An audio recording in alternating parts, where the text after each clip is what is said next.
Welcome to the Resilient Mindset Podcast, an exciting new podcast by Resilience Queen, Justine Martin. Justine is the owner and founder of the Resilient Mindset, a division of the Justine Martin Corporation. Justine draws on her years of experience and knowledge consulting with clients to develop and sustain a positive mindset.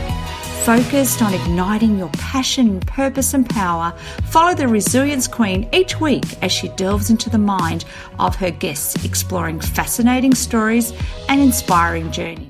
On today's episode of Resilience Mindset Podcast, we're joined by the incredible Philippa Scott.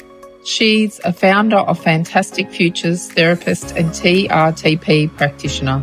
With over 20 years of experience, Philippa helps people strip away the mask, break free from limiting beliefs and step unapologetically into who they are. She's all about transformation, authenticity, and giving yourself permission to live by design, not default. Get ready for a powerful conversation about courage, clarity, and owning your truth. Because as Philippa says, you don't have to just survive this.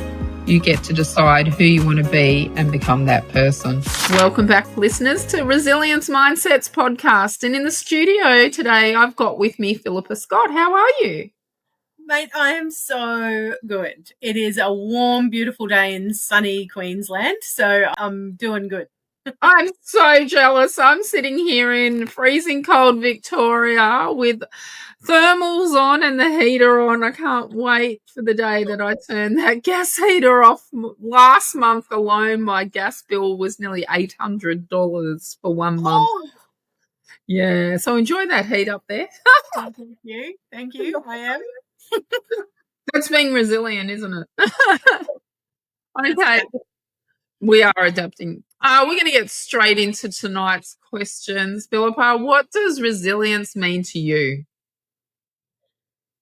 You know, it's interesting, I think, the word resilience. I watched something recently where someone was talking about the fact that as women, we tend to do because we can. Yeah.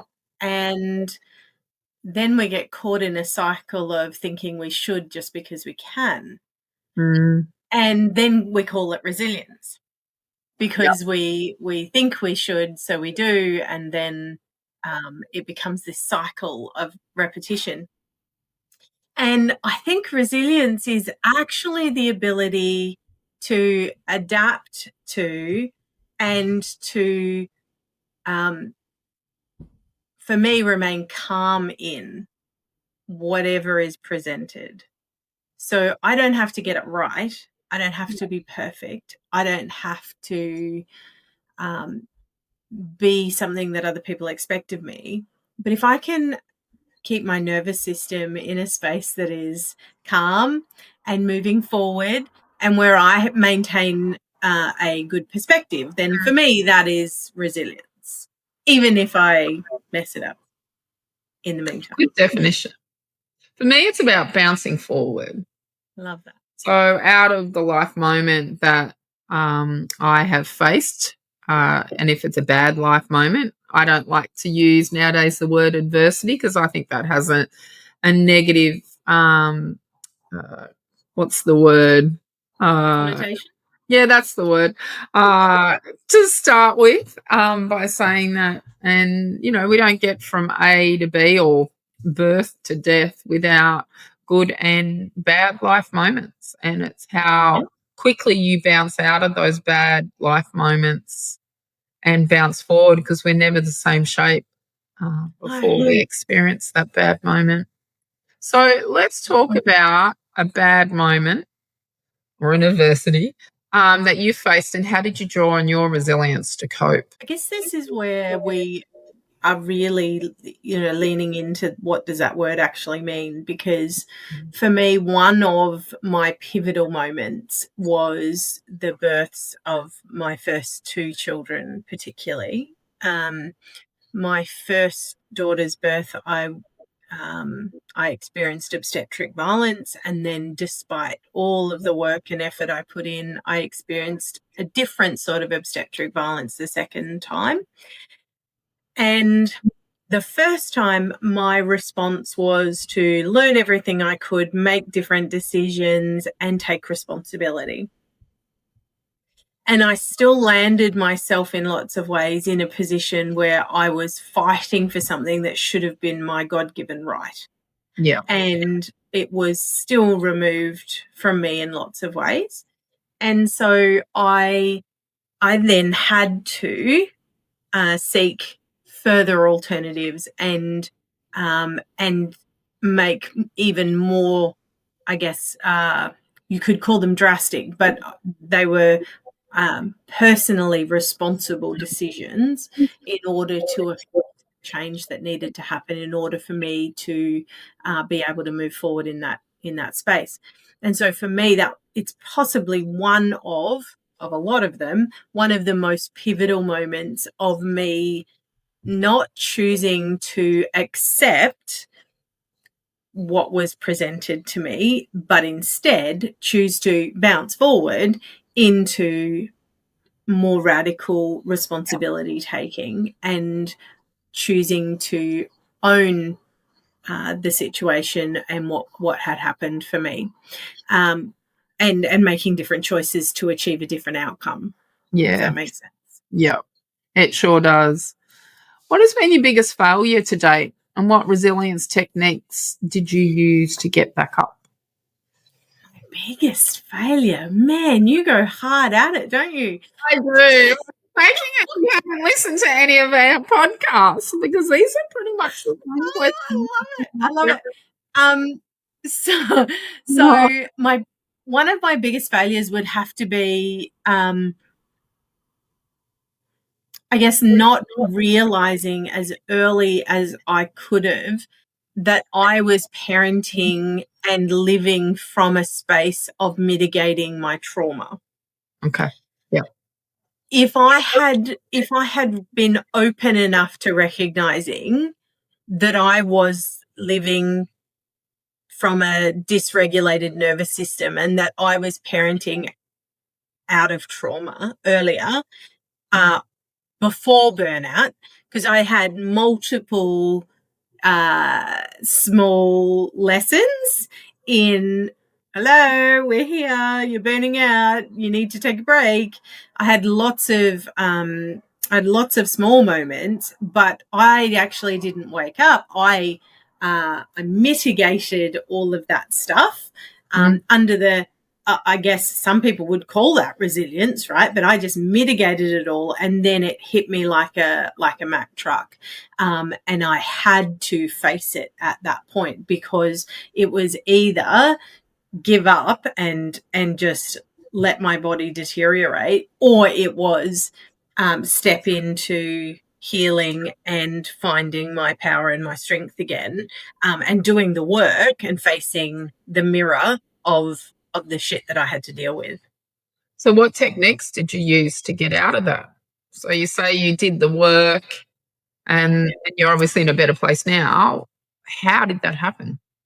So for me, it was accidental almost. I thought that if I just went and got a new job, this is how far down the rabbit hole of mitigating my circumstances I was. I just thought, well, if I get a different job, one that was more, family friendly and all of those sorts of things, well, maybe I would then not be in a position where I was, where my adrenal fatigue was taking over my life.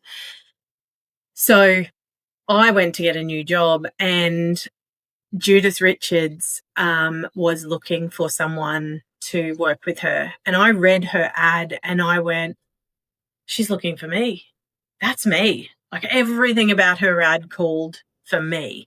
And I don't normally do this, but in the process of applying for her ad, I went on this big deep dive into her YouTube channel and explored the modality that she had created, which is called TRTP, the Richards Trauma Process. So I went deep diving into this, and I was like, oh, and again, mitigating my trauma, I went, well, I don't have trauma, but I've got all the symptoms, so maybe this will help, right? And so I emailed and I put in my application, but then I emailed her and I said, I've applied for your job, but I don't care if you give it to me or not. Find me someone to do this with, because I'm falling apart and I'm not okay. Yeah. And she emailed me back, God bless her, and said, I've got someone for you. And I did the process, and within, it's a 3-step process. So it's 15 days from your first session to your last session. So 1 a week. Mm-hmm. And within that 15 days, my entire nervous system reset, and I got not just my life back, but I was better than I ever had remembered being before. Wow. And I went, oh, wow. And I was converted instantly. I became what you could otherwise call an enthusiast. And The drop? hey, I did. I did. I helped Judith run her business for a couple of years, which was phenomenal. And I feel really lucky to have learned at her knee, right? Like, she's an incredible woman. But I was only there 2 days before I said to her, Jude, I've got to learn how to do this. And she said, am I allowed to swear? Yeah. She said, fucking oath you do. And if you don't... a book that's coming out called Moxie How I Learned to Harden the Fuck Up. So, yeah. That's right. Yes. Okay. So she said, fucking oath you do. And if you don't take this to women with birth trauma and to mums, I'm going to be super pissed, was her response. And she has supported me every step of the way to be able to do that. And the beautiful thing is that it's not just talk, right? Like, I didn't have to share my story. I didn't spend months in the chair. 3 weeks and I was done. And my GP was, because I'd been to the GP to find out what was going on. And he's like, you need at least 3 months off work. You've got adrenal fatigue. I'm like, I can't afford 3 months off work. I've got 4 teenage kids, a mortgage, and all the other things, right? Yeah. And so this process was like a dream come true, because it was 3 sessions. Now, they were 2-hour sessions, but they were 3 sessions. And I was done. And I thought, I can handle 3 sessions. And you haven't looked back since? Never. Amazing. Amazing. So who are your role models in resilience? It's a good question. Now, listeners, we don't actually preempt any of the questions to our listeners because we don't want them thinking about it for too long. You know what? I think every mother out there is my role model. I said this to a journalist only last week. We were talking about how busy mums are. And, you know, I said to her, the crappy thing about being a mum and having a business or working is that you need to work like you don't have a family and parent like you don't have a job. Yep. And there is so much social expectation, and so much of it revolves around the idea that self-care is selfish. What keeps me going and what I think I'm inspired by is this idea that self-care is actually sacred, not selfish. And that if we can, as mothers, model that to our families, we will create a better future. That's right.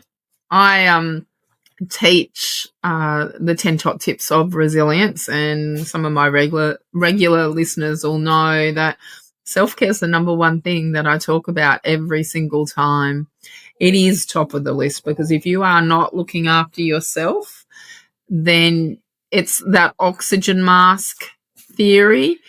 When you hop on a plane, the air hostess tells you to put the mask on first. Why do they do that?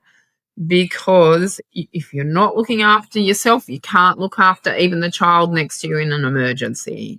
And it's the same in life. 100%. And, I was, for a very long time, I was the mother who would get on the plane with her 4 children and I would go, no fucking way, I'm not that mother. I'm the mother who's going to put it on my kids first. And then when I burnt out, I realized, what if I can, and because I had a 16-year-old, a 15-year-old, a 13-year-old, and nearly 10-year-old. And I was like, what if I only get through 2 of my 4 children? Who's that serving? That's not serving them. If I'm not well enough to be able to parent all of my children, I haven't served half of them, and that I'm not okay with that. Yep. And my husband recently asked me, he said, who's your most important person? We were watching something on TV and the topic came up. He said, who's your most important person? And I said, without guilt, I am. And your most important person should be yours too, because there is no one else who is going to judge for me whether or not I'm giving from my cup or from my saucer. And what I teach people is that what you should be giving from is your overflow, your saucer, not from your cup.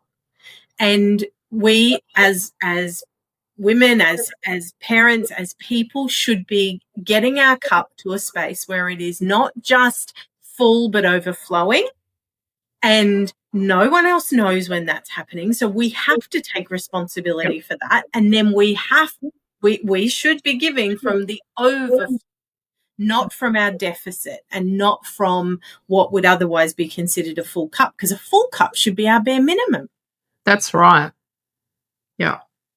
100%. That's just my soapbox moment. That's okay. You can stand on your soapbox. Is there someone who inspires you in life? Yeah, my kids do. Yeah. They're really brutally honest. And they don't actually accept second best from me. They accept my mistakes. Mm.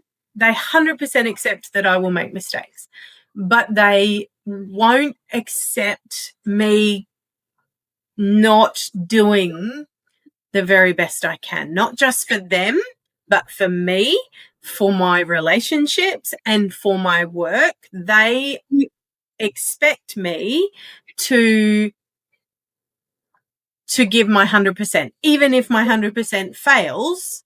Yep. And I feel like I've you've got to be careful what you wish for, right, when you're parenting, because or in life, right, what you model is what you get back. But they're possibly the best mirror, now that I'm capable of withstanding that pressure, because I've done the work and I have a regulated nervous system. Now that I have that mirror there, it's really it's profoundly beautiful to be able to have someone who knows you intimately, who isn't afraid to shine that mirror on you and say, you know what, you could have done better there, and you deserve to have done better, and I deserve you to have done better. So they teach me every day to expect and demand better for myself as well, because they do.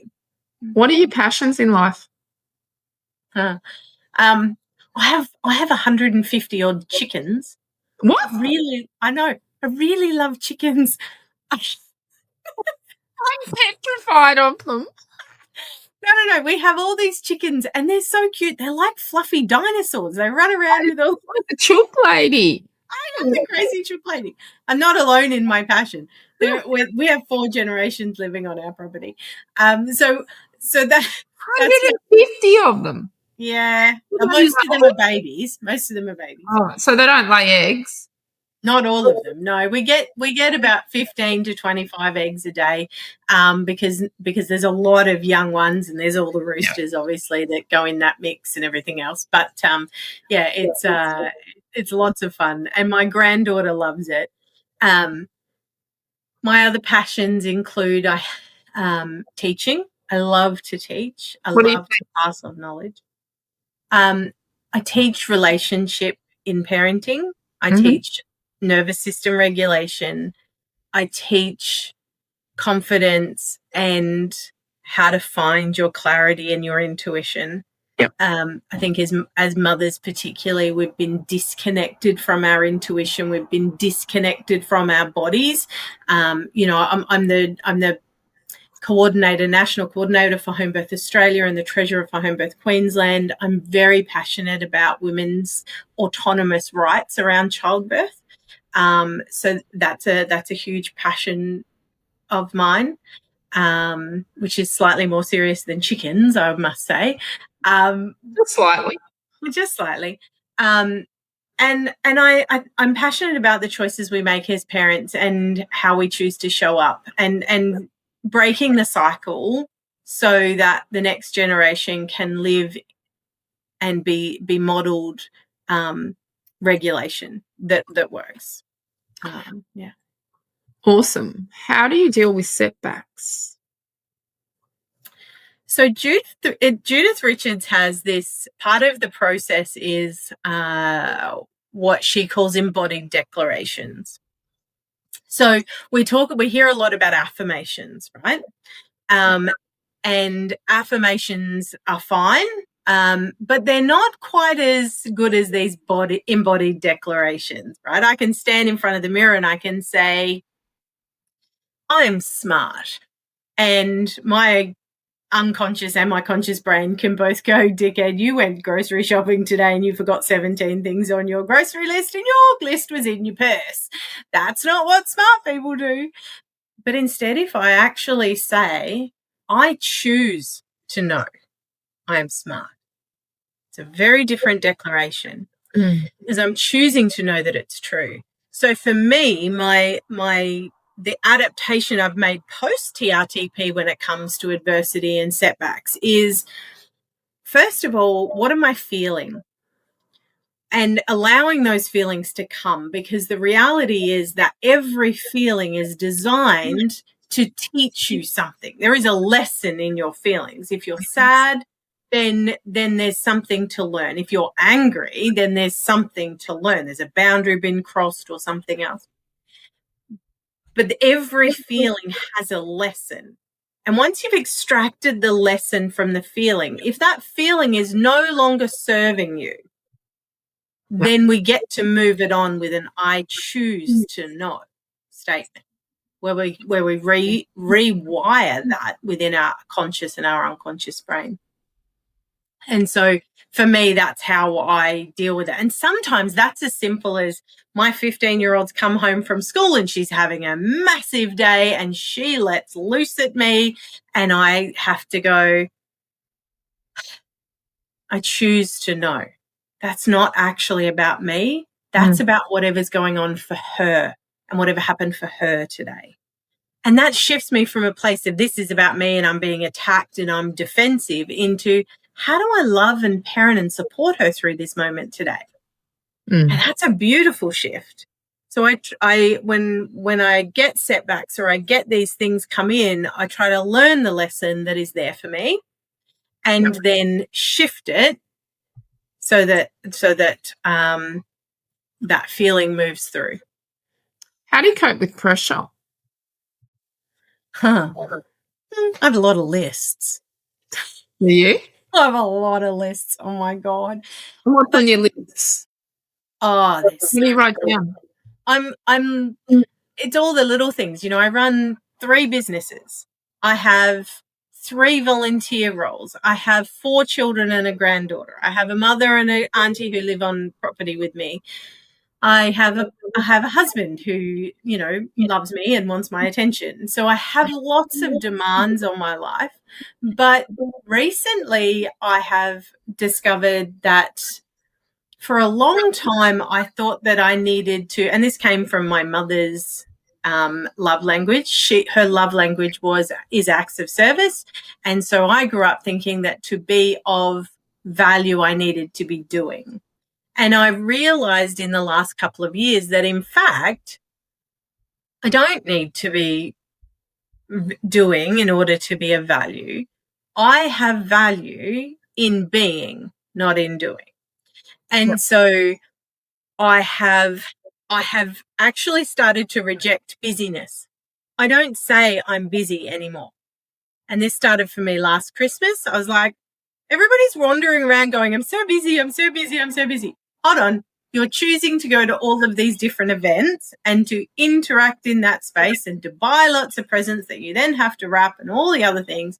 You are choosing your life and you are choosing your busyness. So I started to reject busyness, and it doesn't mean that I'm not consistent and active and doing things, and sometimes things fall off the plate.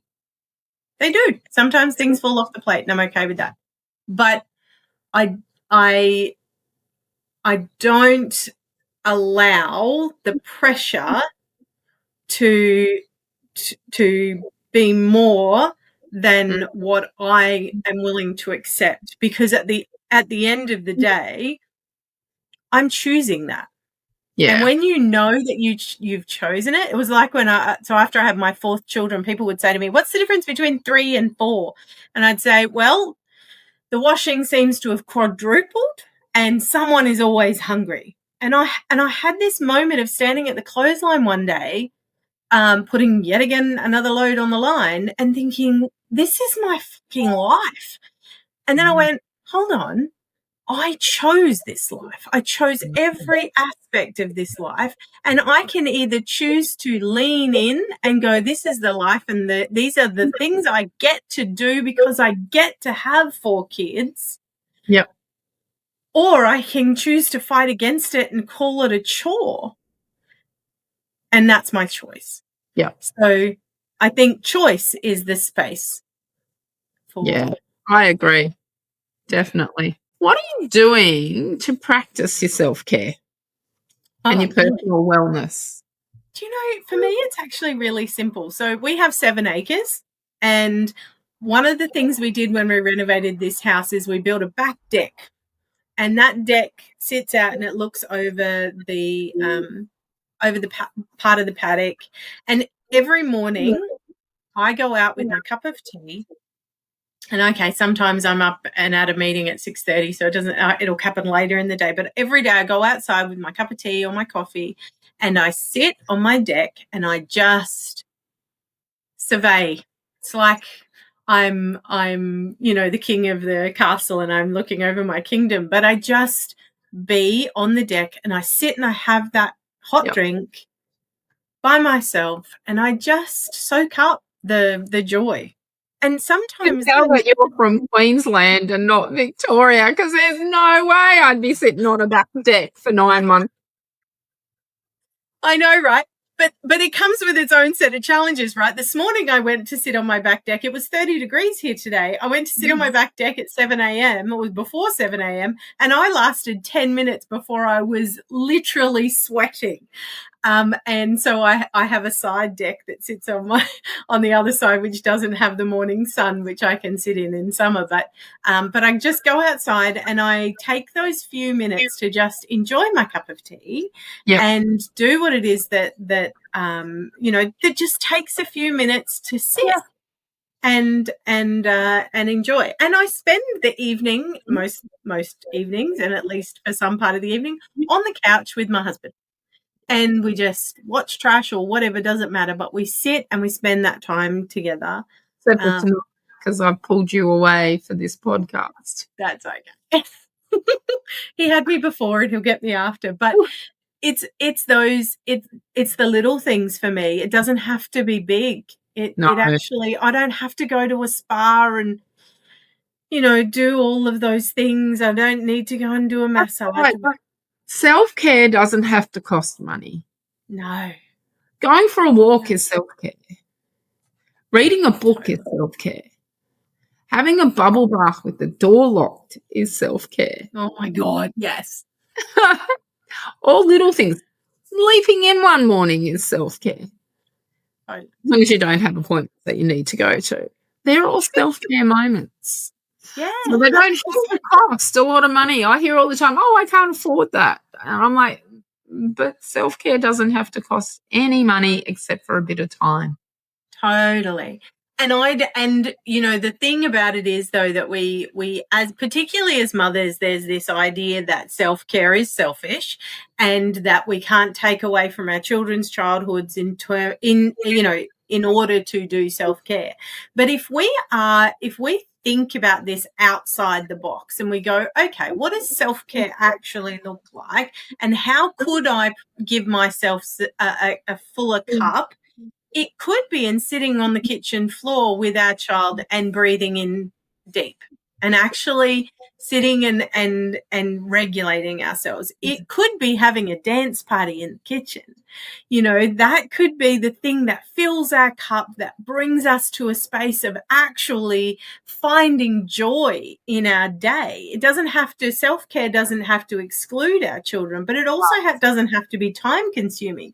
It just has to be reflective and able to fill a need within us. And sometimes that's as simple as sitting on the couch and letting your husband, you know, give you a foot rub, right? I wish. I haven't got a husband. Well, that works for me on occasion. I do enjoy a good foot rub. Mine would be going to have a pedicure. And I have a weekly massage. And I weight train 3 days a week. And I do Pilates 2 days a week. So they're all my self-care. And I see my shrink once a fortnight. So they're all self-care there as well. And spending time with my grandkids is definitely top of the list. Yeah. I've got a few more than you. Yes, I'm only on one. But having said that, that's okay for now. I've got 8. What's your favourite movie that features a person's inner strength to get up? Oh, I am so not good at remembering movie titles. Do you know what? One of my favourite movies is The Harvey Girls. It's really, really, really old. That. Oh my gosh, Judy Garland. Wow, it is old. Yeah, super, super, super old. And she jumps on a train to meet the man who's been writing her love letters, who wants to marry her. And she gets there and discovers that the man who she thought was writing to her wasn't the man whose name was on it. And she adapts, she pivots, and she becomes a Harvey girl, which is a waitress in these train restaurants, right? So she pivots, and then she creates community amongst these people, and she ends up getting the guy, you know, because it's a Hollywood movie. But you know, but I grew up on movies like that, where it wasn't just about what happened, but it was about how you show up in that moment. So we all have a choice when something happens to us around how we respond to that circumstance. And in fact, the only thing we are responsible for is how we respond. And so I think for me, there was a lot of that that was very very clear in some of those movies, was this idea that she didn't lose her shit or run back to wherever she was from. She just adapted and pivoted. Hey? I'll have to watch it. Oh, it's a great old movie. Lots of fun songs. My kids love the songs. My kids grew up on musicals. What's a quote that you live by, Philippa?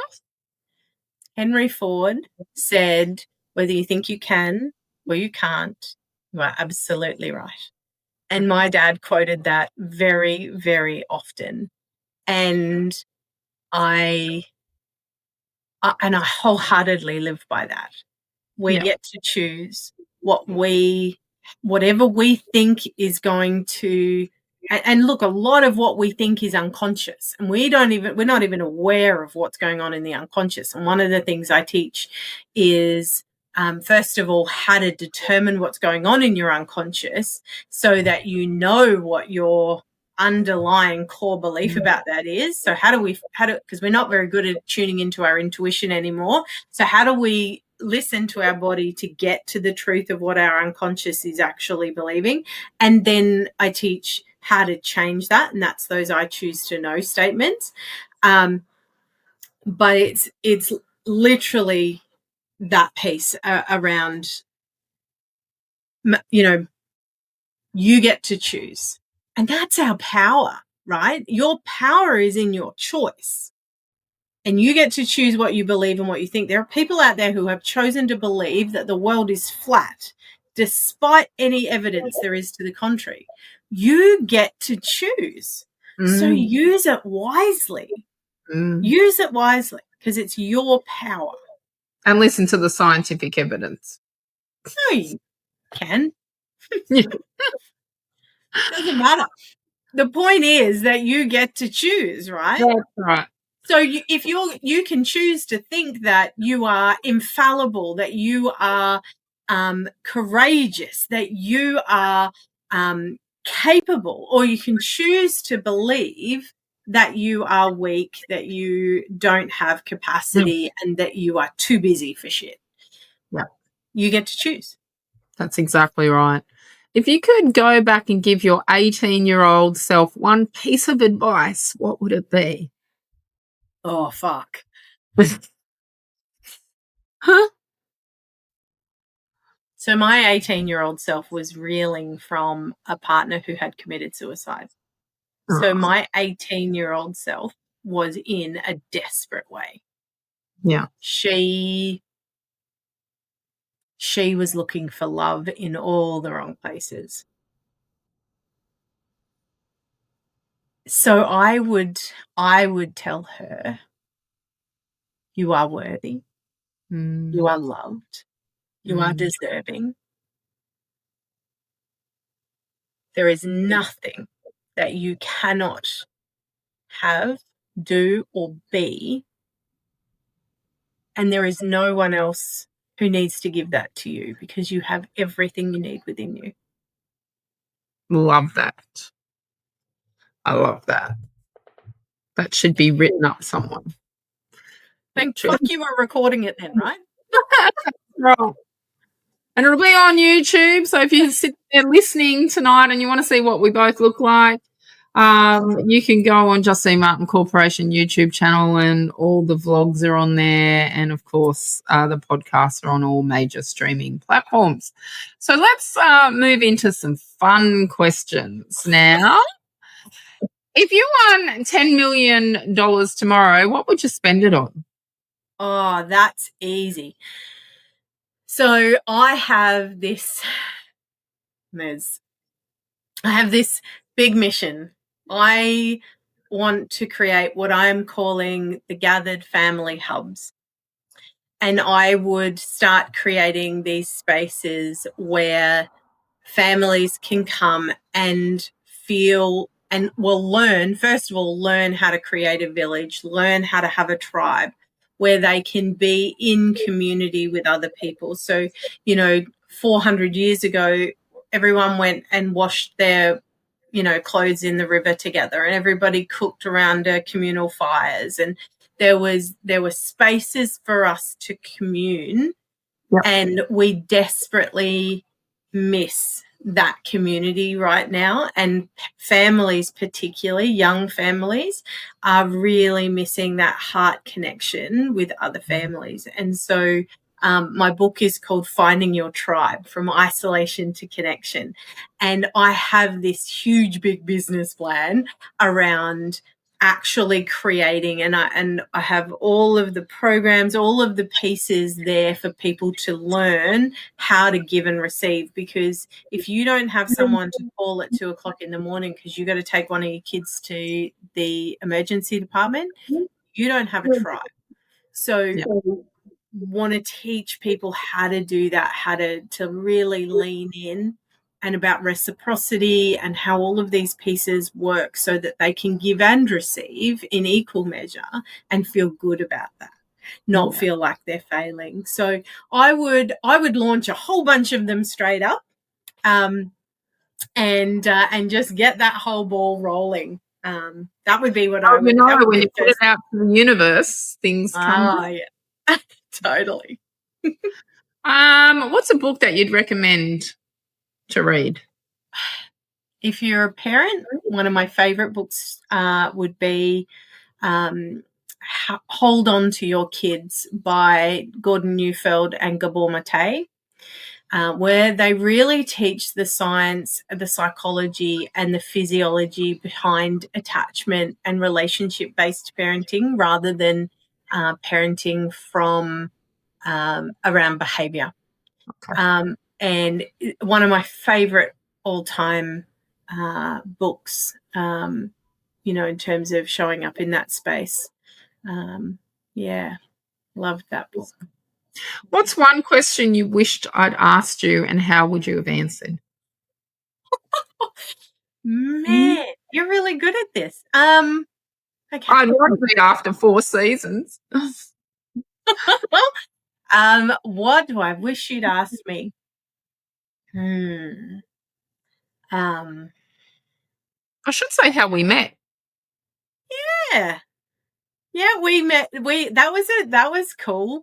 We met at the Osmumpreneur Awards. That was really cool. I haven't been to one. You're a long time member, and family there. You are. And interestingly, when I created the business plan for these gathered family hubs, I met a woman because it was a business planning course through the Sunshine Coast University program. And one of the women who was on the panel who gave us feedback on our business plans had last year been a judge for the Osmumpreneur Awards. Who was it? Karen someone. I'm not good with names and it's disappeared right now. So she'd said to me when I presented my pitch to them, she said they would eat you up.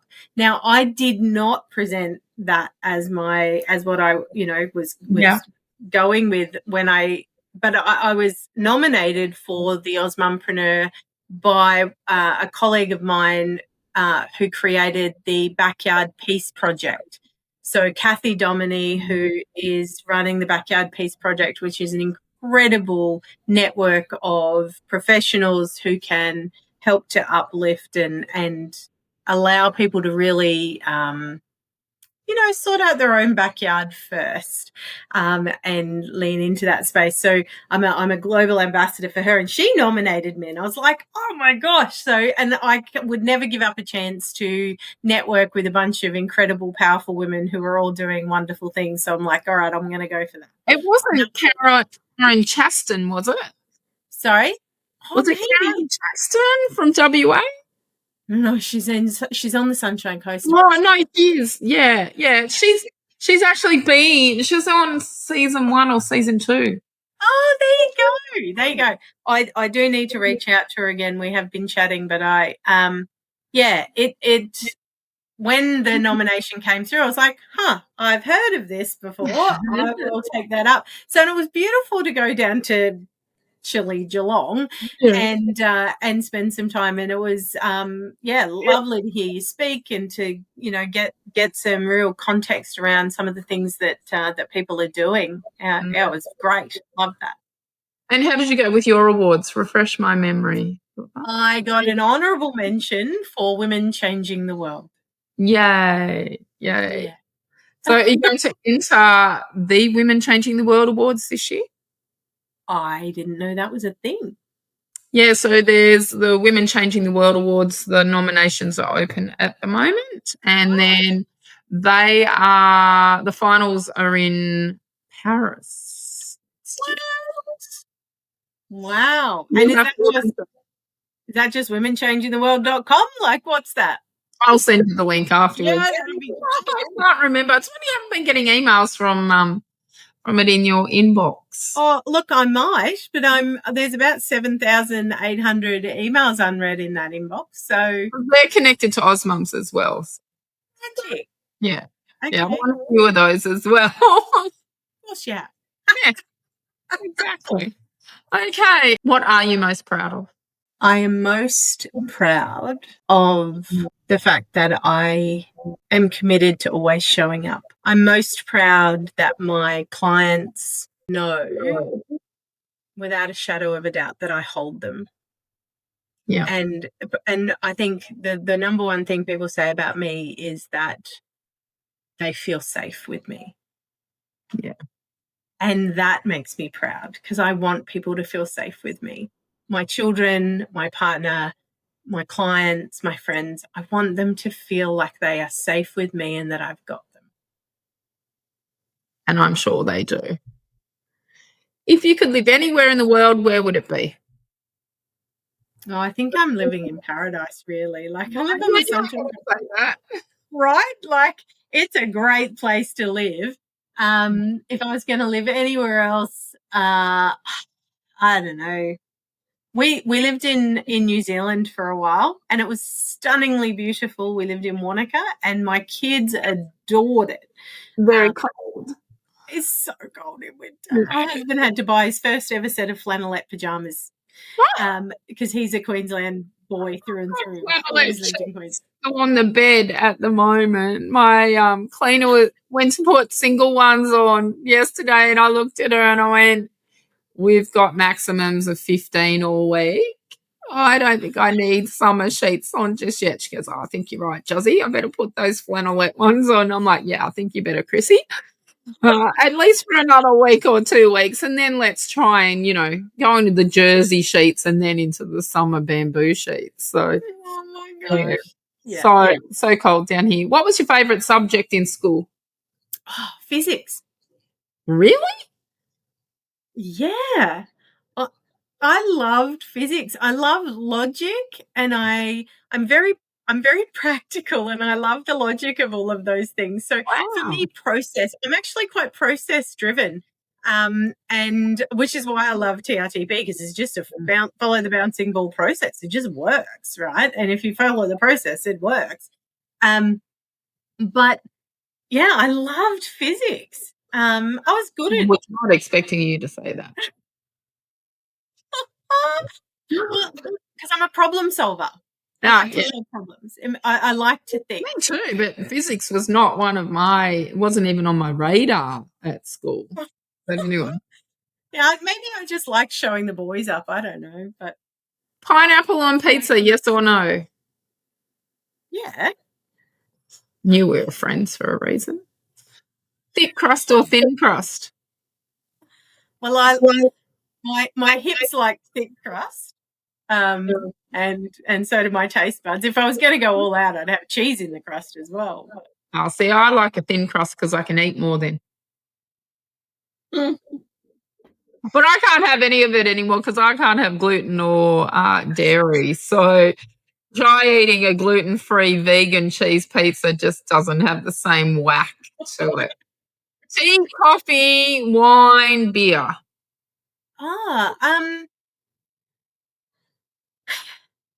If I can I'm a gin girl, actually. Or spirit. Okay. Yeah, I like a nice gin. I have my tea in the morning, one tea followed by one coffee, and then I'll have my gin in the evening. Wine gives me reflux now, thanks perimenopause. But anyway. Where can listeners find you online?